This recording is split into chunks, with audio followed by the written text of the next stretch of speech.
Hey guys, welcome back to WWE Debate. Today in our week, we have two famous theorists that will be discussing one of the biggest debates in archaeology, and we will let them fight it out. Well, kind of. So today's question on the chopping table is... How did the first states begin? Like, how did humans go from small villages to giant civilizations with kings, armies, taxes, and government? To debate this, we've invited two famous theorists. First up, Carl Whittlefogel, creator of the hydraulic hypothesis. And then across from him, we have Robert Carniero, who is the creator of the circumscription theory. One of them thinks water built civilization. And then the other thinks that war built civilization. Let's see who wins. Thanks for having me. So when people hear the first civilizations, they usually think about farming. And yeah, agriculture is obviously important. But here's the thing. Growing crops isn't enough by itself. Imagine you're living in Egypt thousands of years ago. You can't just plant seeds whenever you want because most of the land is dry. Your crops depend completely on the Nile flooding at the right time.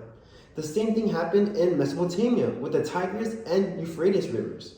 If the water doesn't reach your fields, no crops, no food, no civilization. So what do people do? They build canals. They dig ditches. They create reserves.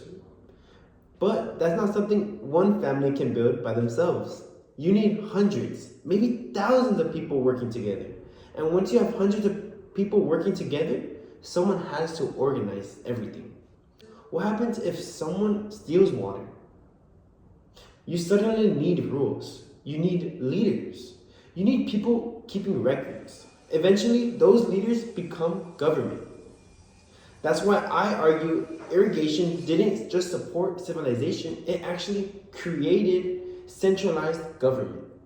Well, I'll admit water is definitely important. And, nobody's really arguing against that. It's just that I don't think water explains where states actually came from. So let's imagine there's several farming villages and everything's good at first. And then each village everybody has enough land, enough food, and they don't really have a lot of problems. But then, as you keep farming, population keeps growing, there's more food for people to eat, and so that means there's more families, there's more children, and then people are running out of farmland. So then that means villages eventually start to run out of space, and normally they would have to move somewhere else. Except that sometimes they really can't because, depending on the geography, for example, maybe there's a mountain on one side, maybe there's a desert on the other. Essentially, they're just trapped. They have nowhere to go. And that's my theory called environmental circumscription. So essentially, my theory is that when people can't leave, they're forced to compete with each other for land and resources. So competition becomes a major conflict, and then conflict turns into warfare. One village will obviously be the victor, and then the other will be the losers, and they will have to submit to them. So instead of wiping everyone out, the winners actually force the losers to obey them. So now they have to conduct food, they have to do intense labor, and then the winners control territory, and then that's when the state starts to rise. All right. Now that we've heard both theories, let's get into the debate. Round one. Ding, ding, ding. Robert, let me ask you this. If warfare created states, then how did those armies survive? Armies need food. Food comes from agriculture. Agriculture depended on irrigation. Without reliable water, there aren't enough crops to feed soldiers in the first place. Well, I think that you're confusing two different things. I'm not saying agriculture wasn't necessary. Obviously people need to eat, people need food, but food doesn't explain political power.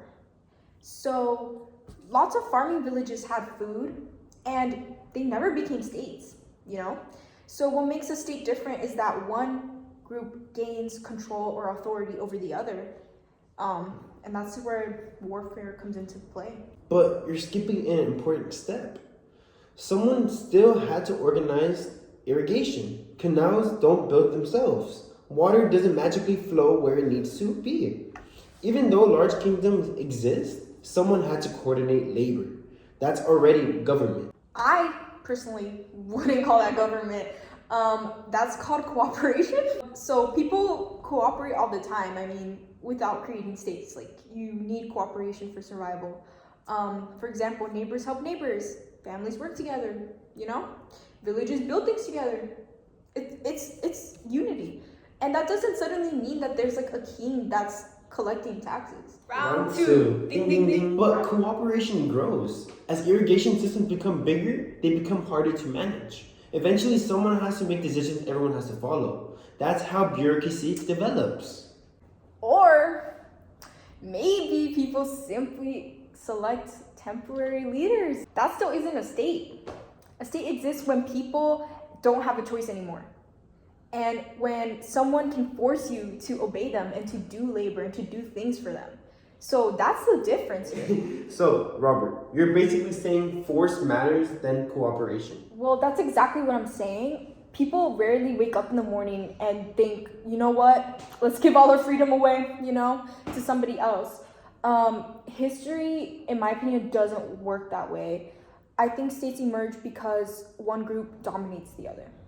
I think that's way too cynical. People understand irrigation benefited everyone. If sharing labor meant everyone had food, why wouldn't they cooperate? That's because people usually look out for themselves first. Villages could stay independent. They usually did. Only after conquest, really, is when they are forced into these like larger systems, you know. Okay, Carl. Robert actually points out something interesting in his article. He argues that archaeological evidence shows that states existed before massive irrigation systems. In Mesopotamia, for example, China, and even Mexico. So what's your response? I've heard that criticism before, but here's my response. Just because irrigation wasn't gigantic yet, doesn't mean it wasn't important. Even smaller irrigation systems required planning. Organizations doesn't suddenly appear overnight. Governments grow gradually. Okay, but if irrigation really caused states, then every society with irrigation should become a state, right? I mean, they didn't though. So some societies managed irrigation for centuries without developing centralized government. And if warfare caused states, why didn't every war create one? Humans have fought forever. Most conflicts ended with villages separating again and again and again. War alone isn't enough either. Well, that's a fair point, you know, but that's why my theory includes more than warfare. You also need, you know, things such as population pressure, limited land, and also environmental circumscription. Really, it's the combination that matters. That was a fun debate, I would say. I think so too, yeah. I feel like both of them really had great points into what they were trying to say. Starting with like Widowfogel, I think his biggest strength is that he explains why so many early civilizations developed around rivers. When you think about it, Egypt, Mesopotamia, or northern China, water was literally the key to survival. So I guess his theory also explains why governments became so organized. If you're managing huge irrigation systems, you do need people keeping records, organizing workers, and making decisions. Yeah, but at the same time, like, I don't think his theory explains every civilization. I feel like archaeologists have found examples where like states developed without relying on massive irrigation systems. So it really can't be like the whole story, you know? So for example, like if you look at Carneiro, I feel like his theory is more convincing because it explains like why states found in some places, you know, but not like formed, but not others. And I also like that he really combines like several different factors instead of just focusing on one. Like he combines warfare, but he also talks about population growth, limited land, and geography, and essentially how like all of those work together. And it makes sense that like if people like couldn't like move away, conflict would become, you know, quite common. So yeah, but his theory also has weaknesses too. Warfare happened in a lot of places throughout history, and not every war led to state forming.